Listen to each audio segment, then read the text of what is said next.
दोस्तों, welcome back to our YouTube channel. दोस्तों, आज हम आर.एस. अग्रवाल की ये बुक, इससे हम एवरेज चैप्टर को यहाँ पर नेक्स्ट और नाबूद करेंगे। चलिए दोस्तों, देखिए यहाँ पर एवरेज चैप्टर ये नोट्स मैंने यहाँ पर प्रॉपर पहले से ही बना रखे हैं, तो इसमें मैं फटाफट आपको बताता चलूँगा। क्वेश्चन देखिए यहाँ पर स्क्रीन पर आपके सामने, जूम कर लेते हैं इसको। देखिए क्वेश्चन ये है। क्वेश्चन क्या है भाई? संख्या दी हुई है 76, 48, 84, 66, 70 और 64। इनका क्या करना है? औसत क्या करना है। तो औसत का फॉर्मूला होता है दोस्तों, औसत का फॉर्मूला क्या होता है? राशियों का योग बटे राशियों की संख्या। टोटल जितनी संख्या थी उनको जोड़ लिया हमने, और कितनी संख्या थी उनकी गिनती कितनी है? 6 संख्या थी। इनका तो योग कर लिया जितनी राशि थी, और संख्या है कितनी? 6, और बटे में काट देंगे दोस्तों इनको कैलकुलेशन करके। यहाँ पर रिजल्ट आ जाएगा 68। ठीक है, यहाँ पर देख सकते हैं ऑप्शन नंबर बी। देखिए, प्रथम 100 धन पूर्णांकों का औसत क्या करना है? प्रथम 100 धन पूर्णांकों का, तो मतलब धन पूर्णांक का मतलब है 1, 2, 3, 4 और डैश डैश अनंत तक। ठीक है, लेकिन इसने कहा है 100 तक क्या करना है, तो 100 को शामिल करेंगे यहाँ पर। ठीक है, 100 धन पूर्णांक।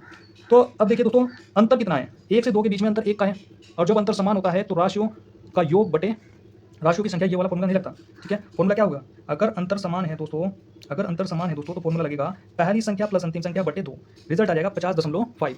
Option number C right answer होगा। नेक्स्ट क्वेश्चन, प्रथम 9 अभाज्य संख्याओं का औसत ज्ञात करना है। 9 अभाज्य, प्रथम 9 अभाज्य। तो अभाज्य संख्या कौन सी होती है? सबसे पहले ये पता होगा आपको, तभी तो ज्ञात करेंगे। तो भाई 2, 3, 5, 7, 11, 13, 17, 19, 23, ये होगी 9। गिन लो आप 9 संख्याएं, प्रथम 9। ठीक है, जो संख्या किसी दूसरी संख्या से ना कटे, केवल अपने आप से कटे, तो होती है अभाज्य संख्या। ठीक है, इन सबको हमने जोड़ दिया। फॉर्मूला होता है राशियों का योग, इन सबको जोड़ दिया हमने, बटे राशियों की संख्या है कितनी है? संख्या 9 है, तो हमने भाग करी, रिजल्ट आ जाएगा 11 सही 1 बटे 9। क्लियर दोस्तों यहाँ तक? ऑप्शन नंबर यहाँ पर डी राइट आंसर होगा। प्रथम 10 संप्राकृत संख्याओं का योग ज्ञात करना है। ठीक है, तो कैसे ज्ञात करेंगे? सबसे पहले आपको देखना है कि अगर इसने यहाँ पर तक लगाता है कि 10 तक, ठीक, 10 तक अगर कहता तो यहाँ पर 10 ही होता। ठीक, लेकिन इसने कहा है प्रथम 10 संप्राकृत, तो 2 से स्टार्ट होती है सम, 2, 4, 6, 8। अगर ऐसे चलोगे आप 10 तक लिखोगे ऐसे 2 करके, तो यहाँ पर 20 आएगा। बात समझ में आ रही कि नहीं? अगर यहाँ पर तक नहीं लिखा हुआ तो 10 का 2 गुना कर दो 20। ठीक है, क्योंकि अंतर 2 2 का है ना, इसलिए। अब औसत बराबर क्या होगा? पहली संख्या अंतिम संख्या बटे 2। रिजल्ट आ जाएगा 11। ओके, रिजल्ट क्या आ जाएगा? ऑप्शन नंबर सी। 100 से कम सभी विषम संख्याओं का औसत ज्ञात करना है। 100 से कम, इसने कंडीशन दी 100 से कम सभी विषम संख्याओं का औसत। तो भाई 100 से कम विषम संख्या कौन सी होती है? 1 से स्टार्ट होगी, 1, 3, 2 2 का अंतर होगा, सम में भी 2 का अंतर होगा। ठीक है, और विषम में भी 2 2 का अंतर होगा। अंतिम संख्या क्या होगी? 100 से कम का है ना, तो 100 से कम वो कौन सी संख्या है जो विषम होगी? तो भाई विषम ये 99 होगी। ठीक है, तो यहाँ पर औसत का फॉर्मूला क्या होगा? जब अंतर समान हो तो औसत का फॉर्मूला होता है पहली संख्या प्लस अंतिम संख्या बटे 2। रिजल्ट आ जाएगा 50। ओके, क्लियर भाई? 50 तक की सभी समप्राकृत संख्याओं, अब देखिए इसमें तक कह दिया इसने, तक यानी 50 पे ही रुक जाना है। बात समझ आ रही कि नहीं? अब देखिए 50 तक सभी समप्राकृत, सम का है ना इसने, समप्राकृत।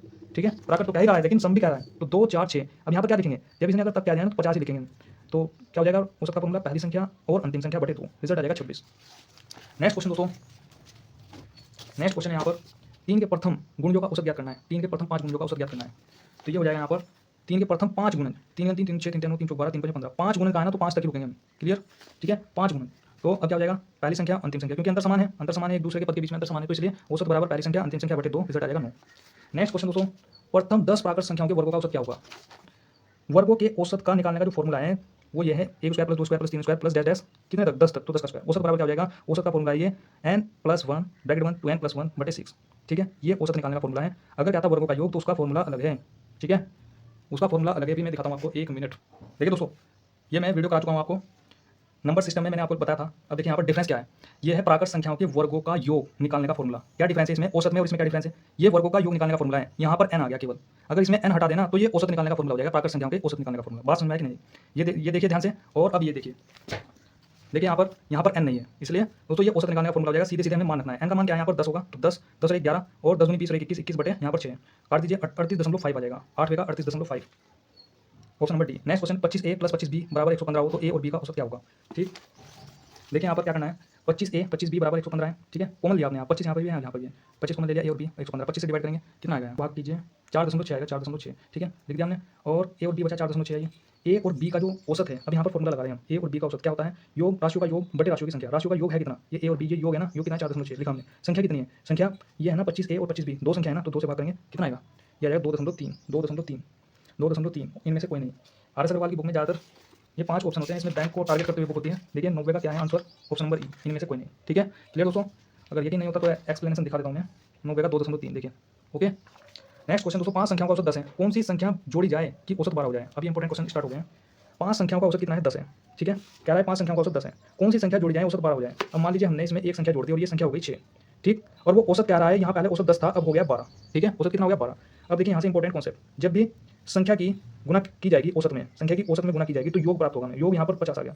हमने एक संख्या जोड़ रहे थे तो संख्या कितनी हो गई थी? 6 हो गई थी। ठीक, और औसत कितना हो गया था 12 संख्या की, और इसमें गुना करेंगे 12 72, योग कितना हो गया यहाँ पर 72। पूछ रहा है कि कौन सी संख्या है वो। अगर देखिए यहाँ पर हम एक संख्या जोड़ रहे थे तो 6 हो गया था, 6 में से इसको घटाएंगे तो ये इस एक संख्या का मान आएगा। इस 72 में से 50 को घटा दिए 22, ये 22 वो जो संख्या थी वो एक जो जोड़ रहे थे हम, उस एक संख्या का मान कितना है 22। बात समझ में आ रही कि नहीं दोस्तों? 22 आंसर हो जाएगा, option number C right answer होगा। नेक्स्ट क्वेश्चन, 7 क्रमागत संख्याओं का औसत 33 है, इनमें सबसे बड़ी संख्या कौन सी है? 7 क्रमागत संख्याओं का औसत कितना है? 33 है। तो 7 घोड़े आपको बना देने हैं, ठीक है। और कह रहा है कि सबसे बड़ी जो संख्या है ना, नहीं मतलब ये कह रहा है कि 7 क्रमागत संख्याओं का औसत 33 है, तो औसत का मतलब होता है बीच वाली संख्या। तो 7 गोले आपने बना दिए इस प्रकार से और बीच में रख देंगे 33 को, 3 इधर छोड़ दिए 3 इधर छोड़ दिए, बीच में 33। ठीक, अब वो कह रहा है कि क्रमागत है ये संख्या, क्रमागत का मतलब क्या होता है? एक के बाद एक, 33 के बाद 34 जोड़ेंगे, फिर 35 जोड़ेंगे, फिर 36। ठीक है, तो सबसे बड़ी आ जाएगी 36। कौन सी संख्या है वो? 36 पूछा है ना सबसे बड़ी संख्या, तो option number D right answer होगा। नेक्स्ट, 4 क्रमागत संख्याओं का औसत 27 है, इसमें बड़ी संख्या कौन सी है? ऐसे ही करेंगे, 4 क्रमागत संख्याएं हैं, 4 गोले आपको बना लेना है, ठीक है। कह रहा है कि औसत कितना है? 27 है, तो बीच में आपको 27 कहाँ रखोगे आप भाई? 27 को इन दोनों गोलों के बीच में रखोगे, दो आपने इधर छोड़े दो इधर छोड़े तो बीच में रखेंगे आपने, ठीक है। और क्या कह रहा है? क्रमागत सम संख्या कह रहा है मेरे भाई, क्रमागत सम। तो क्रमागत सम क्या होगी? अगर 2 है ना, तो 2 के बाद हमें वो संख्या लानी है जो सम होनी चाहिए, तो 2 के बाद क्या जोड़ेंगे? 2 जोड़ेंगे तो 4 आएगी, 4 के बाद कौन सी संख्या जोड़ेंगे? सम होनी चाहिए, तो 6 जोड़ेंगे, मतलब 6 हो जाएगा, 2 जोड़ते हैं। तो ऐसे ही 27 के बाद क्रमागत कौन सी आएगी? सम होनी चाहिए, 28 होगी, 28 के बाद क्रमागत होनी चाहिए, और मतलब क्रमागत का मतलब एक के बाद एक, लेकिन जोड़ना हमें वो जो सम आना चाहिए, तो 2 जोड़ेंगे, तो बड़ी संख्या ये आ गई 30। बात समझ में आई कि नहीं? ओके, पूछा है ना कि अवरोही क्रम में, नहीं सबसे बड़ी संख्या पूछा है, बार सवाल है, सबसे बड़ी संख्या पूछा है, तो इस प्रकार से 30 आ जाएगा। अगर पूछता सबसे छोटी भाई 27 से पहले हमें सम संख्या कौन सी होगी? 26 से पहले सम संख्या कौन सी होगी? 24। बात समझ में आई कि नहीं? ठीक है।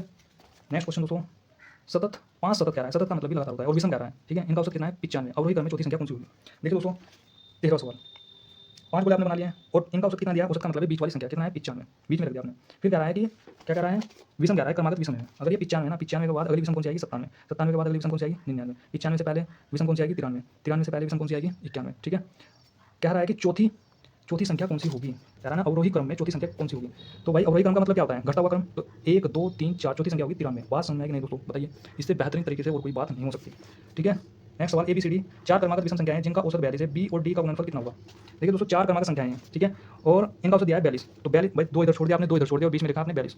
और कह रहा है कि पहले हम सभी संख्याएं पता कर लेते हैं इसके द्वारा, ठीक है। अब देखिए क्रमागत विषम की बात कर रहा है, क्रमागत विषम। अगर दोस्तों देखिए भाई क्रमागत विषम की बात कर रहा है ना, ये 42 है, 42 के बाद विषम कौन सी आएगी? 43, 43 के बाद अगली विषम कौन सी आएगी? 45, 42 से पहले विषम कौन सी आएगी? 41, 41 से पहले विषम कौन सी आएगी?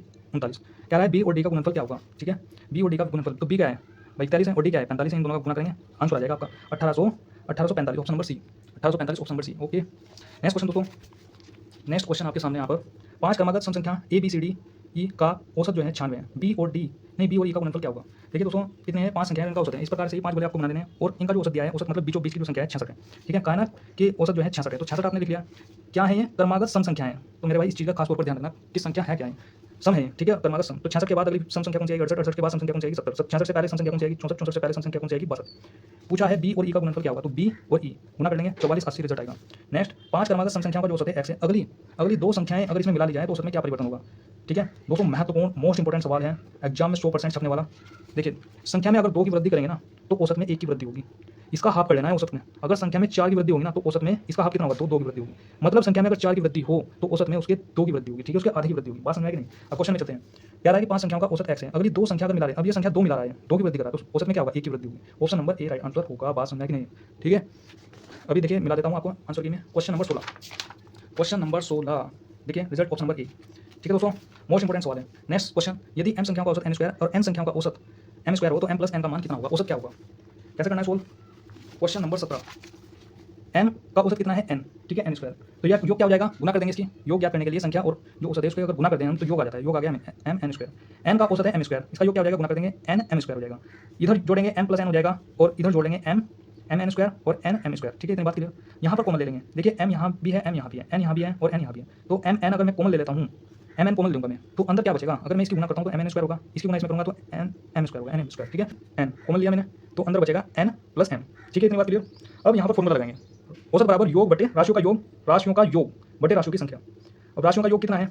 राशियों का योग ये है, योग आया ना ये निकल करके, ये आया योग, और राशियों का जो संख्या है वो कितनी है? m और n, 2 संख्या है ना, तो m और n रखा, m n से m n cancel, m n बचा यहाँ पर, रिजल्ट क्या बचा? m n। नेक्स्ट क्वेश्चन दोस्तों, यहाँ पर क्वेश्चन नंबर 18, 3 संख्याओं का औसत 7, पहली 2 संख्याओं का औसत 4 है, ठीक है, तीसरी संख्या क्या होगी? कैसे करना है? 3 संख्याओं का औसत 7 है, योग क्या हो जाएगा? 3 7 की गुना करेंगे 21, और 2 संख्याओं का औसत कितना है? 4 है, तो गुना कर देंगे, योग आ गया 8। पूछ रहा है कि तीसरी संख्या क्या होगी? अब 3 संख्याओं का औसत जब 7 था और 2 संख्याओं का औसत 4 है, ठीक है, इन 3 में से 2 को घटा देंगे 1, 21 में से 8 को घटा देंगे 13, तो उस एक जो तीसरी संख्या है उसका जो मान है वो कितना है? 13 आ जाएगा। ओके, नेक्स्ट क्वेश्चन दोस्तों, यहाँ पर क्वेश्चन नंबर 19, 3 संख्याओं का औसत 28 है, ठीक है। यदि पहली संख्या दूसरी संख्या की आधी तथा तीसरी संख्या दूसरी संख्या की दोगुनी हो तो संख्या क्या होगी? Most important question. देखिए कैसे सोल्व करना है। क्वेश्चन कितने भाई इसमें? क्वेश्चन है 78 क्वेश्चन है। ये वीडियो में क्लियर नहीं होगा ये पूरा।